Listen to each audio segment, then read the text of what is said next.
जब Assam police cotton college में पढ़ रहे हेमंता बिस्वा शर्मा के हॉस्टल में छापा मारने पहुंची तो पुलिस को एक रिवॉल्वर और 25 कारतूस मिलते हैं जो उन्होंने हॉस्टल की किचन के पीछे छुपाकर रखे हुए थे। When Alpha was formed, these are the people who form Alpha. Assam का उल्फा संगठन असम को भारत से अलग करने के लिए हथियारबंद लड़ाई लड़ रहा था। इसी संगठन के लिए हेमंता बिस्वा शर्मा के ऊपर असम में दो थानों में टाड़ा का केस दर्ज होता है कि हेमंता बिस्वा शर्मा उल्फा के नाम पर असम के बिजनेसमैन से लाखों रुपए की वसूली कर रहे हैं। सोनिया गांधी चाहती थी कि तरुण गोगोई को हटाकर हेमंता को सीएम बना दिया जाए, लेकिन राहुल गांधी ने कहा कि सीएम मैं डिसाइड करूंगा और इस तरह हेमंता बिस्वा शर्मा का कांग्रेस से पत्ता कट जाता है। शारदा ग्रुप की सुदीप्ता सेन ने कहा कि हेमंता असम में बिना किसी दिक्कत के बिजनेस करने के एवज में उनसे हर महीने 20 लाख रुपए वसूली लेते हैं।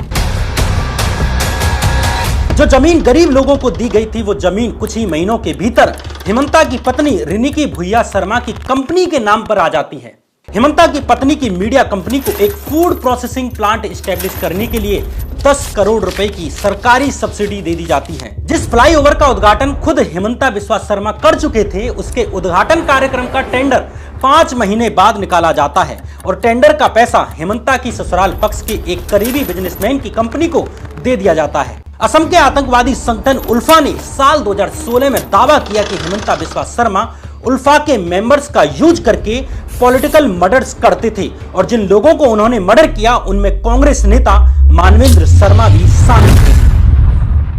स्कूली बच्चों, विकलांगों और अन्य सरकारी वेलफेयर स्कीम्स के नाम पर जो सरकारी पैसा आता था वो पैसा हवाला के जरिए असम के ही आतंकवादी संगठन DHDJ ग्रुप को भेज दिया जाता था, जो भारत के खिलाफ हथियारबंद युद्ध छेड़ रखा था। जिन सरकारी डिपार्टमेंट से ये पैसा डाइवर्ट किया जा रहा था उनमें से एक था हेल्थ डिपार्टमेंट और उस समय स्वास्थ्य मंत्री थे हेमंता बिस्वा शर्मा।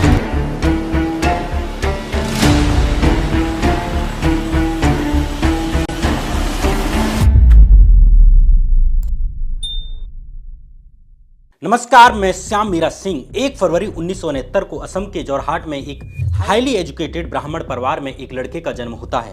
इस लड़के के पिता कैलाशनाथ शर्मा असम के जाने माने राइटर थे। वहीं मां मृणालिनी देवी भी एक राइटर थी जो बाद में असम साहित्य सभा की वाइस प्रेसिडेंट बनती हैं। इस लड़के का नाम था हेमंता बिस्वा शर्मा।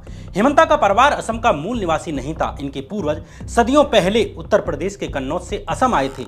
माना जाता है कि इनके पूर्वज शिक्षा देने के लिए असम में बसे थे। शुरुआती पढ़ाई के लिए हेमंता का एडमिशन गुवाहाटी के ही Kamrup academy higher secondary school में होता है।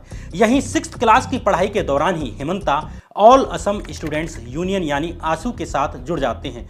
इन दिनों आसू असम का सबसे बड़ा स्टूडेंट यूनियन था जो असमिया आइडेंटिटी की बात करता था। 1971 में बांग्लादेश की आजादी की लड़ाई के दौरान बहुत से बांग्लादेशी पाकिस्तानी सेना के जुल्म के कारण भारत के असम और बंगाल जैसे राज्यों में शरण ले रहे थे। इन लोगों की बढ़ती जनसंख्या को देखकर आसू यूनियन ने बंगालियों के खिलाफ एक बड़ा आंदोलन छेड़ दिया। उन दिनों हेमंता बिस्वा शर्मा स्कूल में पढ़ रहे थे और तभी वे आसू द्वारा चलाए जा रहे इस आंदोलन में शामिल हो जाते हैं। अगस्त 1979 में असम के कई छात्र और साहित्यिक संगठन बंगाली प्रवासियों के खिलाफ इकट्ठा हो जाते हैं और यहीं से होती है शुरुआत असम मूवमेंट की।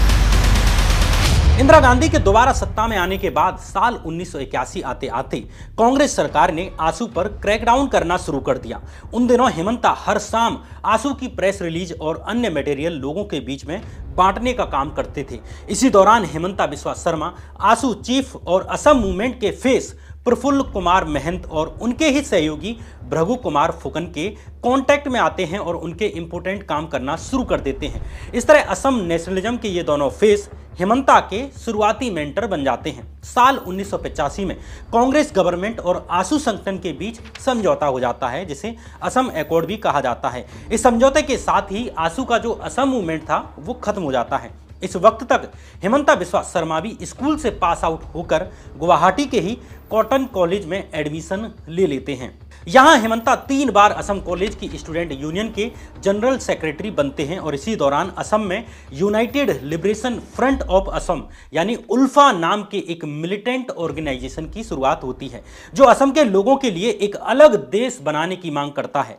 ये लोग हथियारबंद क्रांति में यकीन करते थे और 1990 आते आते इनका असम में काफी इंफ्लुएंस बढ़ जाता है।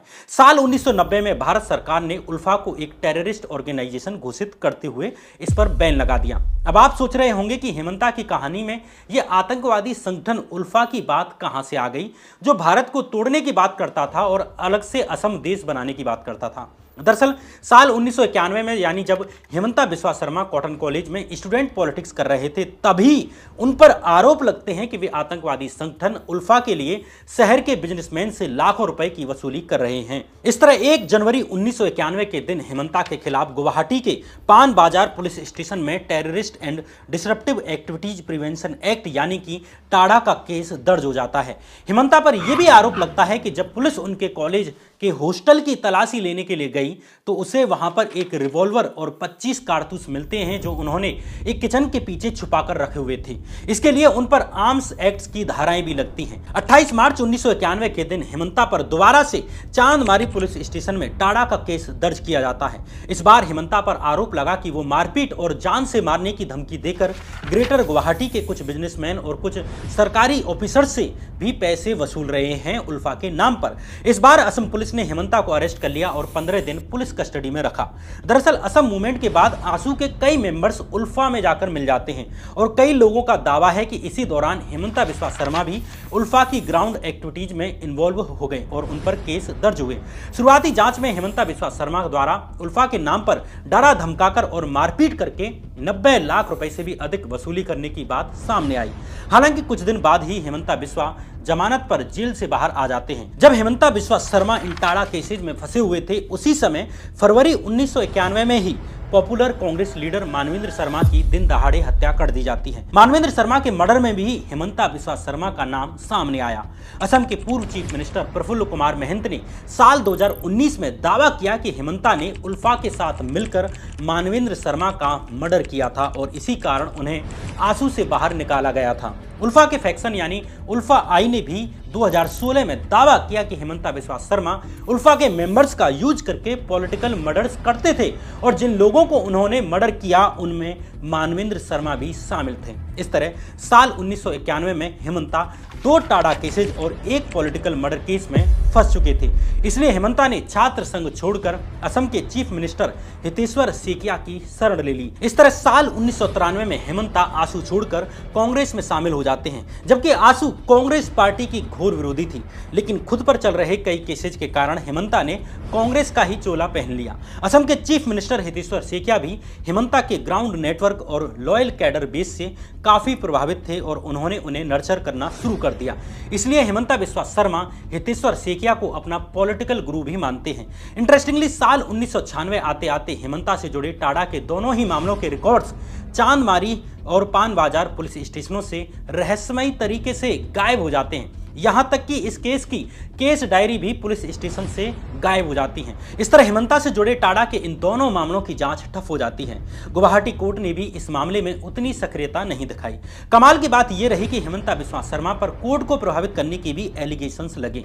साल 2005 में गुवाहाटी के एक न्यूज़पेपर अजीर दैनिक बटोरी ने एक आर्टिकल पब्लिश करते हुए दावा किया कि माननीय जज भी हेमंता बिस्वा शर्मा की मुट्ठी में है। इस वक्त तक हेमंता असम की कांग्रेस सरकार में एक पावरफुल मंत्री बन चुके थे।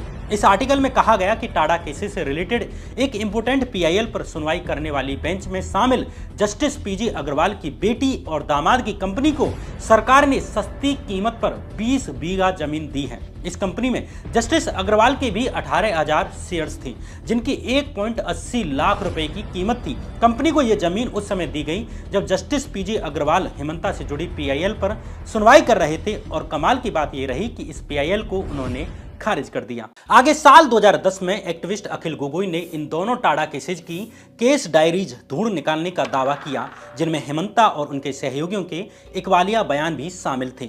एक कन्फेशन में हेमंता ने कहा था कि उनके उल्फा के साथ लिंक्स हैं और वे एक्सटॉर्शन में मिलिटेंट्स की हेल्प करते हैं। अखिल गोगोई ने हेमंता पर इन केस डायरीज को चुराने का आरोप भी लगाया। उन्होंने दावा किया कि हेमंता ने इन केस डायरीज को अपने एक फ्रेंड के पास रखा हुआ था, जहां से उन्हें ये मिली हैं। साल 2011 में उल्फा ने भी दावा किया कि हेमंता बिस्वा शर्मा उसके मेंबर्स थे और उन्हें कायरता और नॉलेज की कमी के कारण उल्फा छोड़ना पड़ा। इसी तरह साल 2010 में उल्फा के मेंबर रहे कमलनाथ ने दावा किया कि हेमंता ने उन्हें जमानत दिलाने में हेल्प की थी। हालांकि खुद हेमंता बिस्वा शर्मा उल्फा के साथ संबंधों से इनकार करते हैं और इन दोनों मामलों को फर्जी बताते हैं। हेमंता का कहना है कि वो और उनके दोस्त पुलिस और आर्मी द्वारा अरेस्ट किए जाने वाले लोगों को लीगल एड प्रोवाइड करते थे और उन्हें इंडियन आर्मी द्वारा ह्यूमन राइट्स वायलेशंस का विरोध करने के लिए झूठे केसेज में फंसाया गया था। कुल मिलाकर टाडा के 2 केसेज और एक मर्डर केस में आरोप लगने के बाद हेमंता कांग्रेस की सवारी में आ गए और उन्हें तत्कालीन सीएम हितेश्वर सेकिया का खूब साथ मिलता है। साल 1996 में असम में विधानसभा चुनाव शुरू हो जाते हैं और इन चुनावों में हेमंता बिस्वा शर्मा जलुकबाड़ी सीट से कांग्रेस की टिकट पर खड़े होते हैं। इंटरेस्टिंगली हेमंता के सामने उनके पुराने मेंटर रहे और असम गण परिषद के लीडर भृगु कुमार फुकन खड़े थे। हालांकि इन चुनावों में हेमंता की हार हो जाती है और वे 17,128 वोटों से ये चुनाव हार जाते हैं। 1996 के इन चुनावों में असम गण परिषद यानी एजीपी पार्टी को बहुमत मिलता है और कांग्रेस सत्ता से बाहर हो जाती है। हेमंता के पुराने मेंटर रहे प्रफुल्ल कुमार महंत असम के नए सीएम बन जाते हैं। इस हार के बाद हेमंता ने गुवाहाटी हाईकोर्ट में अपनी वकालत शुरू कर दी और 2001 तक यहां वकील के तौर पर काम करते रहे। साल 2001 में एक बार फिर से असम में चुनाव आ जाते हैं और कांग्रेस एक बार फिर से हेमंता को जलुकबाड़ी सीट से चुनाव लड़ाती है। इस बार हेमंता ने अपने पुराने मेंटर भृगु कुमार फुकन को 10,000 वोटों से भी अधिक से हरा दिया। 2001 के असम चुनावों में कांग्रेस को बहुमत मिलता है और तरुण गोगोई असम के नए चीफ मिनिस्टर बन जाते हैं। हितेश्वर सेकिया की तरह ही हेमंता असम के नए चीफ मिनिस्टर तरुण गोगोई के भी क्लोज थे। जब साल 2002 में तरुण गोगोई ने अपने मंत्रालय का विस्तार किया तो हेमंता को मिनिस्टर ऑफ स्टेट बना दिया, यानी जूनियर मिनिस्टर बना दिया। इस तरह धीरे धीरे हेमंता बिस्वा शर्मा तरुण गोगोई के राइट हैंड मैन बन जाते हैं। इस समय तक कांग्रेस का भी हेमंता पर भरोसा बढ़ चुका था, इसलिए साल 2006 के असम असेंबली इलेक्शंस में तरुण गोगोई के साथ साथ हेमंता को भी बड़ी जिम्मेदारी दी जाती है। एक बार फिर इन चुनावों में कांग्रेस ने जीत दर्ज की और कांग्रेस को असम चुनाव जिताने में हेमंता की बड़ी भूमिका सामने आई। तरुण गोगोई ने भी हेमंता पर भरोसा जताते हुए उन्हें फाइनेंस और हेल्थ जैसी इंपोर्टेंट मिनिस्ट्रीज दे दी। धीरे धीरे तरुण गोगोई गवर्नमेंट में हेमंता बिस्वा शर्मा सभी जरूरी चीजों को हैंडल करने लगते हैं। सीएम की जगह अब वे खुद यानी हेमंता ही एमएलएज को हैंडल करने लगे। प्रैक्टिकली हेमंता बिस्वा शर्मा ही असम के सुपर सीएम की तरह सरकार को रन कर रहे थे। इसी बीच अक्टूबर 2008 में असम में सीरियल ब्लास्ट होते हैं और इन ब्लास्ट के लिए आसू समेत कई संगठनों ने इस्लामिस्ट टेरर ग्रुप यानी हुजी को रेस्पॉन्सिबल ठहराना शुरू कर दिया, लेकिन हेमंता बिस्वा शर्मा ने इसका विरोध किया। हेमंता ने इन ब्लास्ट के लिए बोडो टेरर ग्रुप यानी एनडीएफबी को जिम्मेदार ठहराया और बाद में ये सच भी निकला। तरुण गोगोई की कांग्रेस सरकार में मंत्री बनने के बाद हेमंता पर कई घोटालों में आरोप लगने लगे। साल 2009 में नॉर्थ कछार हिल्स ऑटोनमस काउंसिल यानी एनसीएचसी में हुए 1,000 करोड़ रुपए के टेरर फंडिंग स्कैम में भी हेमंता बिस्वा शर्मा का नाम उछला। इस स्कैम में आरोप लगा कि पॉलिटिशियंस, ब्यूरोक्रेट्स और मिलिटेंट्स के नेक्सस ने सरकारी पैसे को हवाला के जरिए मिलिटेंट ग्रुप डिमा हालम दाहो गाह यानी डीएचडी-जे ग्रुप को डाइवर्ट किया है। जांच एजेंसी एनआईए ने अपनी चार्जशीट में दावा किया कि साल 2006 से 2009 के बीच स्कूली बच्चों, विकलांगों और अन्य सरकारी वेलफेयर स्कीम्स के लिए जो पैसा एनसीएचसी के पास आया, उन पैसों को हवाला के जरिए डीएचडी-जे ग्रुप को भेज दिया गया, जिसने इन पैसों से हथियार खरीदे और इन हथियारों का इस्तेमाल भारत के खिलाफ युद्ध छेड़ने और आम लोगों और सिक्योरिटी फोर्सेज पर हमला करने के लिए किया। जिन सरकारी डिपार्टमेंट के पैसे का हेरफेर हुआ उसमें हेल्थ डिपार्टमेंट भी शामिल था। था। उस समय हेमंता बिस्वा शर्मा हेल्थ मिनिस्टर थे। हालांकि तत्कालीन कांग्रेस सरकार के दबाव के कारण एनआईए और सीबीआई ने असम सरकार के मंत्रियों को इस जांच से बाहर रखा। इस तरह हेमंता भी इस मामले में जांच से बच जाते हैं। जून 2010 में आरटीआई एक्टिविस्ट अखिल गोगोई ने आरोप लगाया कि इस स्कैम के मुख्य आरोपी आरएच खान ने हेमंता को एक लग्जरी कार गिफ्ट की थी। अखिल गोगोई ने हेमंता और उनकी पत्नी द्वारा 2008 में 40 लाख रुपए कैश लेकर अपनी 5 साल की बच्ची के लिए 2 कार खरीदने के लिए डॉक्यूमेंट्स भी दिखाए। हालांकि हेमंता बिस्वा शर्मा ने इन आरोपों को खारिज करते हुए कहा कि उनकी पत्नी ने बैंक लोन के लिए कार खरीदी थी। इन आरोपों के बावजूद कांग्रेस में हेमंता का कद बढ़ता जा रहा था। इसका अंदाजा इस बात से लगाया जा सकता है कि जब साल 2010 में असम की 2 राज्यसभा सीट्स जिताने के लिए कांग्रेस के पास विधायकों की कमी पड़ रही थी, तो सोनिया गांधी के करीबी अहमद पटेल हेमंता बिस्वा शर्मा को फोन करते हैं, जो बीजेपी के 4 विधायकों को तोड़कर चुनाव के दिन खुद अपनी कार में बिठाकर असेंबली पहुंचते हैं। इस तरह कांग्रेस ये दोनों राज्यसभा सीट्स जीत सकी। वहीं बीजेपी ने इसे लोकतंत्र की हत्या करार दिया। साल 2011 में असम में एक बार फिर से असेंबली इलेक्शंस आ जाते हैं। इस बार कांग्रेस ने हेमंता बिस्वा शर्मा को असम चुनावों के लिए इंचार्ज बनाकर बड़ी रेस्पॉन्सिबिलिटी दे दी। इन चुनावों में कांग्रेस को 126 में से 78 सीट्स आती हैं और तरुण गोगोई एक बार फिर से असम के सीएम बन जाते हैं। लेकिन इस समय तक साफ हो गया था कि हेमंता बिस्वा शर्मा ही तरुण गोगोई के उत्तराधिकारी हैं और उनके बाद अगले सीएम वे ही बनेंगे। वहीं दूसरी तरफ तरुण गोगोई को भी दिखने लगा था कि हेमंता बिस्वा शर्मा की पॉपुलैरिटी बढ़ती जा रही है और वो उनसे भी ज्यादा पॉपुलर हो रहे हैं। इस बीच 2012 में असम कांग्रेस के भीतर ही ऑर्गेनाइजेशनल इलेक्शंस होते हैं, यानी कांग्रेस के संगठन के भीतर इलेक्शंस होते हैं। इंटरेस्टिंगली इन चुनावों में सीएम तरुण गोगोई के कैंडिडेट्स हार जाते हैं और हेमंता बिस्वा शर्मा के समर्थन वाले कैंडिडेट्स जीत जाते हैं। यहां से दोनों के बीच सीधा टकराव शुरू हो जाता है। ये साफ था कि अब हेमंता बिस्वा शर्मा खुद सीएम बनना चाहते हैं, लेकिन तरुण गोगोई उनके बजाय अपने बेटे गौरव गोगोई को आगे करना चाहते थे। इस तरह तरुण गोगोई और हेमंता के बीच लड़ाई खुलकर सामने आ जाती है। हेमंता को कांग्रेस के अहमद पटेल और दिग्विजय सिंह जैसे नेताओं का सपोर्ट भी मिल रहा था। तरुण गोगोई को सीएम पद से हटवाने के लिए हेमंता कई बार राहुल गांधी और सोनिया गांधी से मिलते हैं। सोनिया गांधी चाहती थी कि तरुण गोगोई को हटाकर हेमंता को सीएम बना दिया जाए, लेकिन राहुल गांधी तरुण गोगोई को सीएम बने रहने देना चाहते थे। राहुल गांधी ने साफ कर दिया कि वो डिसाइड करेंगे कि सीएम कौन बनेगा। कांग्रेस के सीनियर लीडर रहे गुलाम नबी आजाद ने भी हेमंता मामले पर अपनी ऑटोबायोग्राफी में बताया है कि सोनिया गांधी जी ने मुझसे कहा था कि हेमंता बिस्वा शर्मा के पास क्लियर मेजोरिटी है और वो नए सीएम बनने चाहिए। उन्होंने मुझे अगले दिन असम जाकर उन्हें सीएम बनाने की फॉर्मेलिटी पूरी करने के लिए कहा, लेकिन शाम को राहुल गांधी ने फोन करके मुझे अगली सुबह अपने आवास पर बुलाया। जब मैं वहां पहुंचा तो तरुण गोगोई और उनके बेटे गौरव गोगोई उनके साथ बैठे हुए थे। राहुल गांधी ने हमसे साफ कह दिया कि लीडरशिप में कोई बदलाव नहीं होगा। हमने उनसे कहा कि हेमंता के पास एमएलएज की मेजॉरिटी है और वो बगावत करके पार्टी छोड़ देंगे। इस पर राहुल गांधी ने कहा कि उन्हें जाने दो। हालांकि हेमंता ने तब भी कांग्रेस नहीं छोड़ी, लेकिन पार्टी में बगावत के कारण कांग्रेस ने भी हेमंता को लगातार किनारे करना शुरू कर दिया। इस बीच साल 2013 में वेस्ट बंगाल के शारदा चिटफंड स्कैम में हेमंता बिस्वा शर्मा का नाम सामने आने लगता है। दरअसल शारदा ग्रुप वेस्ट बंगाल और अन्य कई स्टेट्स में पॉन्जी स्कीम्स चला रहा था। इस स्कैम में कई बड़े पॉलिटिशियंस और सेलिब्रिटीज का नाम सामने आया, जिनमें हेमंता बिस्वा शर्मा भी शामिल थे। साल 2013 में शारदा ग्रुप की चीफ सुदीप्ता सेन ने सीबीआई को लिखे लेटर में आरोप लगाया कि हेमंता बिस्वा शर्मा ने उन्हें चीट किया और उनसे 3 करोड़ रुपए लिए थे। इकोनॉमिक टाइम्स की रिपोर्ट के अनुसार सुदीप्ता सेन ने आरोप लगाया कि हेमंता असम में बिना किसी दिक्कत के बिजनेस करने के एवज में उनसे हर महीने 20 लाख रुपए वसूलते हैं। शारदा चिटफंड स्कैम में नाम आने के वक्त हेमंता कांग्रेस में ही बने हुए थे। ये वो दौर था जब नरेंद्र मोदी का उभार हो रहा था। 2014 लोकसभा चुनाव के प्रचार के दौरान हेमंता ने नरेंद्र मोदी पर अटैक करते हुए कहा कि गुजरात में पानी की पाइपों से मुसलमानों का खून बहता है, हम एनआरसी को रिजेक्ट करते हैं, हिंदू मुस्लिम्स की पॉलिटिक्स को रिजेक्ट करते हैं और हिंदू मुस्लिम के नाम पर वोट नहीं मांगते। जब हेमंता के इस बयान पर विवाद हुआ तो हेमंता ने अपने ट्विटर पर बाकायदा लिखा कि वे हार्डकोर कांग्रेसमैन हैं।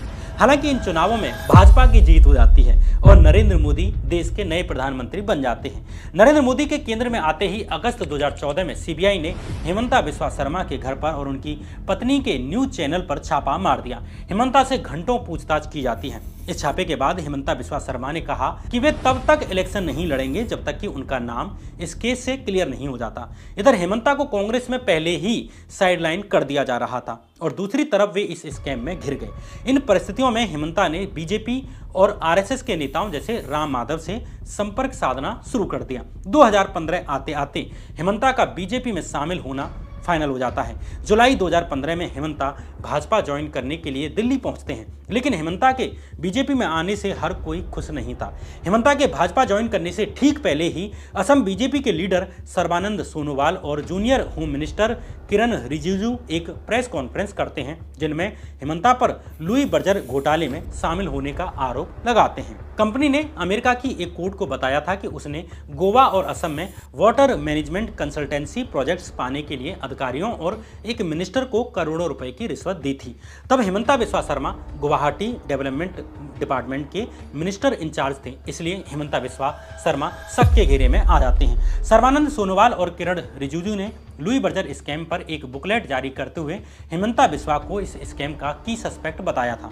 ये प्रेस कॉन्फ्रेंस तब की गई जब हेमंता अगले ही दिन भाजपा ज्वाइन करने जा रहे थे, लेकिन इस प्रेस कॉन्फ्रेंस ने हेमंता का प्लान फेल कर दिया। हालांकि इसके एक महीने बाद ही हेमंता बिस्वा शर्मा बीजेपी में शामिल हो जाते हैं। हेमंता को भाजपा में ज्वाइन कराने के पीछे आरएसएस का बड़ा हाथ था। असम में मुस्लिम पॉपुलेशन ठीक ठाक होने के कारण आरएसएस का असम की राजनीति में काफी इंटरेस्ट रहा है, इसलिए भी आरएसएस की तरफ से हेमंता को फुल सपोर्ट दिया गया और उनकी भाजपा में एंट्री हो सकी। बीजेपी में शामिल होने के बाद लुई बर्जर स्कैम की सीबीआई इन्वेस्टिगेशन आगे नहीं बढ़ सकी, क्योंकि लुई बर्जर स्कैम से रिलेटेड 7 फाइलें जेएमडीए ऑफिस से गायब हो जाती हैं, ठीक उसी तरह से जैसे टाडा केसेज की केस डायरीज गायब हुई थी। इसके साथ ही हेमंता से जुड़े शारदा चिट फंड स्कैम घोटाले का मामला भी शांत पड़ जाता है। भले ही असम भाजपा के नेताओं ने हेमंता की भाजपा में एंट्री रोकने की खूब कोशिशें की थी, लेकिन भाजपा की टॉप लीडरशिप असम में भाजपा के एक्सपेंशन के लिए डेस्परेट हो रही थी। हेमंता बिस्वा शर्मा की बगावत ने उसे ये मौका दे दिया। बीजेपी में शामिल होने के बाद हेमंता बिस्वा शर्मा की पॉलिटिक्स भी एकदम से चेंज हो जाती है। हेमंता बिस्वा सबसे पहले तो अपने anti Muslim stand, hate speeches और हिंदुत्व की पॉलिटिक्स को आगे बढ़ाकर आरएसएस को अपनी तरफ करते हैं। ये मेरे लिए बहुत बड़ा मुद्दा है। मेरा असम में मुस्लिम पॉपुलेशन 40% हो चुका है, जिससे उन्हें बीजेपी लीडर्स के इंटरनल विरोध से पार पाने में हेल्प मिलती है। दूसरा, अपने पॉलिटिकल स्किल का यूज करते हुए हेमंता न केवल असम बल्कि पूरे नॉर्थ ईस्ट को बीजेपी की झोली में डाल देते हैं। भाजपा पहली बार सर्बानंद सोनोवाल को असम का मुख्यमंत्री बनाने में सफल रही। हेमंता ने अरुणाचल प्रदेश में भी कांग्रेस को तोड़कर बीजेपी की सरकार बनवा दी। इसी तरह हेमंता त्रिपुरा में भी कांग्रेस और तृणमूल कांग्रेस की पूरी टॉप लीडरशिप को तोड़कर बीजेपी में ले आई। इस तरह भाजपा ने नॉर्थ ईस्ट के बाकी स्टेट्स में भी असम की तरह ही रीजनल अलाइज के साथ मिलकर अपनी सरकारें बनवा ली, जिसमें हेमंता बिस्वा शर्मा की बड़ी भूमिका रही। इन दिनों हेमंता असम की सोनोवाल सरकार में कई महत्वपूर्ण मिनिस्ट्रीज को भी संभाल रहे थे, जैसे फाइनेंस मिनिस्ट्री, हेल्थ मिनिस्ट्री और एजुकेशन जैसी बड़ी मिनिस्ट्रीज। इसी दौरान साल 2020 में कोविड पेंडेमिक आ जाता है। कोविड पेंडेमिक में भी हेमंता बिस्वा शर्मा पर एक गंभीर आरोप लगा। द वायर की रिपोर्ट के अनुसार 2020 में जब वे हेल्थ मिनिस्टर थे, तब लॉकडाउन से ठीक पहले उनकी पत्नी की कंपनी जेसीबी इंडस्ट्रीज को अधिक कीमतों पर 5000 पीपीई किट्स सप्लाई करने का अर्जेंट ऑर्डर दिया गया। जेसीबी इंडस्ट्रीज को 990 रुपए पर किट के हिसाब से ऑर्डर दिया गया, जबकि उसी दिन एक अन्य कंपनी से 600 रुपए के रेट पर पीपीई किट्स खरीदी गई थी। इसमें भी इंटरेस्टिंग बात यह कि हेमंता की पत्नी की कंपनी को पीपीई किट बनाने का पहले कोई एक्सपीरियंस नहीं था। ये कंपनी अपना ऑर्डर भी पूरा नहीं कर पाई और इसने मात्र 1485 पीपीई किट्स सप्लाई की। इसके कारण ये अर्जेंट ऑर्डर कैंसिल भी करना पड़ा। कोविड पेंडेमिक के बीच ही मार्च और अप्रैल 2021 में असम में असेंबली इलेक्शंस होते हैं। भाजपा ने इस बार का असम इलेक्शन हेमंता की लीडरशिप में ही लड़ा और हेमंता इस भरोसे पर पूरी तरह खरे उतरे। बीजेपी एक बार फिर 60 सीटें जीतने में कामयाब रही और राज्य में अपने अलायंस की मदद से भाजपा की सरकार बन जाती है और इस तरह हेमंता बिस्वा शर्मा पहली बार असम के मुख्यमंत्री बन जाते हैं। दिसंबर 2021 में द वायर और Guwahati based news portal the cross current ने एक इन्वेस्टिगेटिव रिपोर्ट पब्लिश की। इस रिपोर्ट में दावा किया गया कि हेमंता बिस्वा शर्मा की पत्नी रिनिकी भुइयां शर्मा की रियल एस्टेट कंपनी यानी आरबीएस रियल्टर्स प्राइवेट लिमिटेड ने 18 एकड़ जमीन को इलीगली ऑक्यूपाई किया है। सरकार ने यह भी जमीन लैंडलेस इंडिविजुअल इंडिविजुअल्स और इंस्टीट्यूशंस को दी थी, जिसे 10 साल तक खरीदा बेचा नहीं जा सकता था। लेकिन कुछ ही महीनों के बाद ही गवर्नमेंट रूल्स का वायलेशन करते हुए आरबीएस रियल्टर्स ने ये जमीन खरीद ली। इसमें से 6.89 एकड़ यानी 1/3 जमीन गुवाहाटी एयरपोर्ट और टैग सिटी से सटी हुई है, जो प्राइम लोकेशन है। इस रिपोर्ट के अनुसार इसमें से अधिकांश जमीन 2006 और 7 और 2009 में खरीदी गई, जब हेमंता बिस्वा शर्मा तरुण गोगोई के नेतृत्व वाली कांग्रेस गवर्नमेंट में पावरफुल मिनिस्टर थे और उनकी पत्नी रिनिकी भुइयां शर्मा इस कंपनी की डायरेक्टर थी।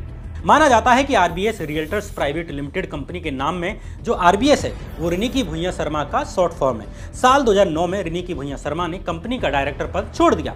बाद में कंपनी का नाम आरबीएस रियल्टर्स से बदलकर वशिष्ठ रियल्टर्स कर दिया गया। साल 2017 में कंपनी के शेयर्स रिनिकी भुइयां शर्मा की मां मीना भुइयां को ट्रांसफर कर दिए गए, जो उन्होंने 2019 में हेमंता बिस्वा शर्मा के बेटे नांदिल बिस्वा शर्मा के 18 साल पूरे होने पर उन्हें ट्रांसफर कर दिए। इनके जरिए नांदिल बिस्वा शर्मा के पास इस कंपनी में 15.9% हिस्सेदारी है और वो इलीगल तरीके से खरीदी गई जमीन के हिस्सेदार हैं।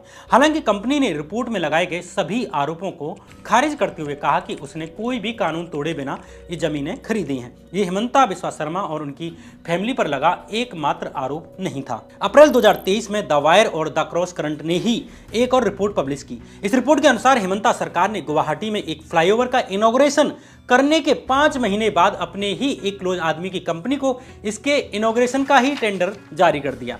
वायर की रिपोर्ट के अनुसार हेमंता बिस्वा शर्मा ने 4 नवंबर 2021 को गुवाहाटी में 2 लेन फ्लाईओवर का इनॉग्रेशन किया था, जिसका चौतरफा प्रचार किया गया। लेकिन इंटरेस्टिंगली हेमंता बिस्वा शर्मा की सास और उनके परिवार से संबंधित कारोबारी भास्कर शर्मा की कंपनी को इस इनॉग्रेशन के 5 महीने बाद यानी मई 2022 में इस फ्लाईओवर के इनॉग्रेशन का दोबारा से टेंडर जारी कर दिया। मतलब जिस पुल का उद्घाटन हो चुका है उसके ही उद्घाटन का दोबारा से टेंडर 5 महीने बाद अपने ही एक जानकार को दे दिया गया और इसके लिए कंपनी को बाकायदा 45,94,000 रुपए दिए गए। ये टेंडर पीडब्ल्यूडी डिपार्टमेंट ने ही जारी किया था और उस समय हेमंता ही पीडब्ल्यूडी मिनिस्टर थे। वायर ने अपनी रिपोर्ट में सवाल उठाया कि क्या हेमंता के डिपार्टमेंट ने सिर्फ टिक लगाने के लिए ही इतने दिनों बाद टेंडर निकाला है, जबकि काम तो पहले ही हो चुका है, या पीडब्ल्यूडी डिपार्टमेंट किसी को बचाना चाहता है। हेमंता के असम का सीएम रहते हुए उनकी पत्नी और परिवार को फायदा पहुंचाने के और भी आरोप लगे हैं। सितंबर 2023 में हेमंता की पत्नी रिनिकी भुइयां शर्मा की media company pride east entertainment private limited को एक फूड प्रोसेसिंग प्लांट एस्टेब्लिश करने के लिए 10 करोड़ रुपए की गवर्नमेंट सब्सिडी मिली। इसी तरह फरवरी 2024 में द वायर और द क्रॉस करंट ने एक बार फिर आरटीआई में मिली जानकारी पर आधारित अपनी रिपोर्ट में दावा किया कि हेमंता बिस्वा शर्मा गवर्नमेंट के खर्चे से चार्टर फ्लाइट्स करके बीजेपी की मीटिंग्स में, उनकी रैलीज में और दूसरे लोगों की शादियों में जाते हैं। हेमंता पर यह आरोप तब लगा जब बीजेपी राज में असम गवर्नमेंट का कर्ज 41,963 करोड़ रुपए से बढ़कर 1.26 लाख करोड़ रुपए हो चुका है। बीजेपी ज्वाइन करने के बाद हेमंता बिस्वा शर्मा की पॉलिटिक्स में एक और बड़ा चेंज आया। जहां कांग्रेस में रहते हुए वे सेक्युलर इंडिया की बात करते थे और नरेंद्र मोदी के खिलाफ बयान देते थे, वे ही हेमंता भाजपा में आने के बाद नरेंद्र मोदी से भी अधिक एंटी मुस्लिम स्टैंड लेने लगे और खुद को हिंदुत्व के पोस्टर बॉय के तौर पर दिखाना शुरू कर देते हैं। भारत में जो भी आज का दिन में मुसलमान है, उनका दादा परदादा तो हिंदू ही था। It is a matter of fact, it is a matter of record. Hemanta अपने स्टेट की हर प्रॉब्लम का ठीकरा इमिग्रेंट मुस्लिम्स के सिर पर फोड़ने लगे। कभी उन पर लैंड जिहाद का आरोप लगाते हैं, तो कभी फर्टिलाइजर जिहाद और कभी फ्लड जिहाद का भी आरोप लगाते हैं। जुलाई 2023 में जब गुवाहाटी में टमाटर और बाकी सब्जियों की कीमतें बढ़ने लगी, तो हेमंता बिस्वा शर्मा ने कहा कि कीमतें बढ़ने के लिए मियाँ सब्जी वाले जिम्मेदार हैं, जो गांव से कम कीमत में सब्जी खरीदकर गुवाहाटी में अधिक कीमत पर बेचते हैं। जून 2023 में हेमंता ने मुस्लिम फार्मर्स पर ज्यादा फर्टिलाइजर इस्तेमाल करने का दावा करते हुए उन पर फर्टिलाइजर जिहाद का आरोप लगाया और कहा कि अधिक फर्टिलाइजर इस्तेमाल करने से किडनी और दिल की बीमारियां हो रही हैं। इसी तरह अगस्त 2024 में जब गुवाहाटी में फ्लड्स आईं, तो हेमंता बिस्वा शर्मा ने एक मुस्लिम द्वारा खोली गई university of science and technology Meghalaya को इसके लिए रिस्पॉन्सिबल ठहराते हुए इस पर फ्लड जिहाद का आरोप लगा दिया और यूनिवर्सिटी के 3 गुंबद वाले मेन गेट को जिहाद का प्रतीक बताया। दरअसल यूएसटीएम यूनिवर्सिटी मेघालय असम बॉर्डर पर मौजूद है। हेमंता ने यूएसटीएम यूनिवर्सिटी पर जंगलों को काटने का आरोप लगाते हुए कहा कि असम की बाढ़ के लिए यूएसटीएम यूनिवर्सिटी जिम्मेदार है। यूएसटीएम ऑनर ने असम के खिलाफ फ्लड जिहाद शुरू कर दिया है। हिमंता ने कहा कि यूनिवर्सिटी जिहाद कर रही है और एजुकेशन सिस्टम को डिस्ट्रॉय कर रही है। इंटरेस्टिंगली अगस्त 2024 में ही इस यूनिवर्सिटी को मोदी सरकार के ही शिक्षा मंत्रालय द्वारा जारी की जाने वाली लिस्ट में देश की टॉप 200 यूनिवर्सिटीज में जगह दी गई और इस लिस्ट में जगह पाने वाली ये नॉर्थ ईस्ट की अकेली प्राइवेट यूनिवर्सिटी बनी और वो भी पहली। इस बीच हिमंता ने यह भी कहा कि सरकार लैंड जिहाद को रोकने के लिए भी कानून लाएगी और मुस्लिम्स को जमीन खरीदने से रोकने के लिए कदम उठाए जाएंगे, जिसमें किसी मुस्लिम को हिंदू से जमीन खरीदने से पहले या किसी हिंदू को मुस्लिम से जमीन खरीदने से पहले चीफ मिनिस्टर की मंजूरी लेना मैंडेटरी होगा। अगस्त 2024 में हिमंता ने ऐलान किया कि उनकी सरकार लव जिहाद को रोकने के लिए भी एक कानून बना रही है, जिसमें ऐसे केसेज में उम्र कैद की सजा देने का प्रावधान होगा। इसी तरह हिमंता गवर्नमेंट एक कानून लाकर लगभग 1200 मदरसों को बंद करके उन्हें नॉर्मल स्कूल्स में कन्वर्ट कर चुकी है। असम सरकार में आने के बाद हिमंता बिस्वा शर्मा ने कहा कि वो सारे मदरसों को बंद करेंगे क्योंकि हमें मदरसों की नहीं डॉक्टर्स और इंजीनियर्स की जरूरत है। इसी तरह हिमंता ने असम असेंबली में फ्राइडे को नमाज के लिए जो 3 घंटे का ब्रेक मिलता था उसे भी खत्म कर दिया। हिमंता के राज में पुलिस एनकाउंटर्स की संख्या में भी तेजी आई है। हिमंता बिस्वा शर्मा के सीएम बनने के बाद से यानी मई 2021 से अगस्त 2022 के बीच ही असम पुलिस ने कुल 171 एनकाउंटर्स किए हैं, जिनमें 56 लोगों की मौत हुई है। इन एनकाउंटर्स की लगभग एक जैसी कहानी होती है कि एक्यूज्ड भागने की कोशिश करता है या पुलिस पर फायरिंग करता है और जवाबी फायरिंग में मारा जाता है। इंटरेस्टिंगली इनमें मारे जाने वाले ज्यादातर मुस्लिम्स होते हैं। सुप्रीम कोर्ट ने भी इस पर सीरियस कंसर्न जताया था और असम पुलिस से सवाल किया था कि वो इन एनकाउंटर्स के जरिए एक पार्टिकुलर कम्युनिटी को ही टारगेट कर रही है। मई 2022 से अक्टूबर 2024 के बीच ही हिमंता सरकार 5854 फैमिलीज के घरों पर बुलडोजर चला चुकी है। इसी साल जून 2024 में मोरी गांव जिले में रेलवे की जमीन पर बने मुस्लिम फैमिलीज के घरों, मस्जिदों और मदरसों को तोड़ दिया गया। उन्हें खाना खाने की मोहलत तक नहीं दी गई, लेकिन यहीं रेलवे की जमीन पर बने 200 हिंदू फैमिलीज के घरों को छुआ तक नहीं गया। दरअसल असम में 35% मुस्लिम आबादी है, जिनमें से मोस्टली बंगाली ओरिजिन के मुस्लिम्स हैं। इनमें से बहुत से लोग आज़ादी के बाद भारत आए थे और कुछ लोग बांग्लादेश की आज़ादी के समय हुए संघर्ष के कारण यहाँ आकर बस गए। बीजेपी की एंट्री से पहले ही असम की पॉलिटिक्स असमीज बनाम बंगाली इमिग्रेंट्स की आइडेंटिटी के आसपास ही रही है, जिसमें मूल असमीज लोगों को बंगाली ओरिजिन के हिंदू और मुस्लिम दोनों इमिग्रेंट से दिक्कत थी। असम मूवमेंट इन्हीं लोगों को बाहर निकालने के लिए ही हुआ था।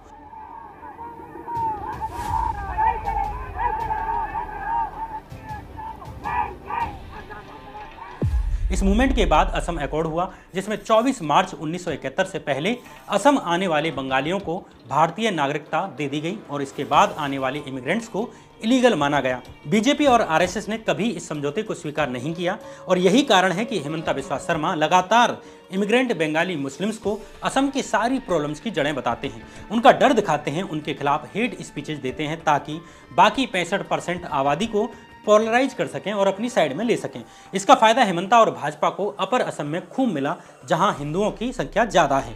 बीजेपी लीडरशिप ने हिमंता को लगभग खुली छूट दे रखी है और वे असम को अपने हिसाब से चलाते हैं। हिमंता बिस्वा शर्मा ये सब कर पाते हैं क्योंकि नॉर्थ ईस्ट की लोकल पार्टीज में उनके कनेक्शंस हैं। लोकल पार्टी छोड़िए, कांग्रेस में भी हिमंता के तगड़े कनेक्शंस हैं।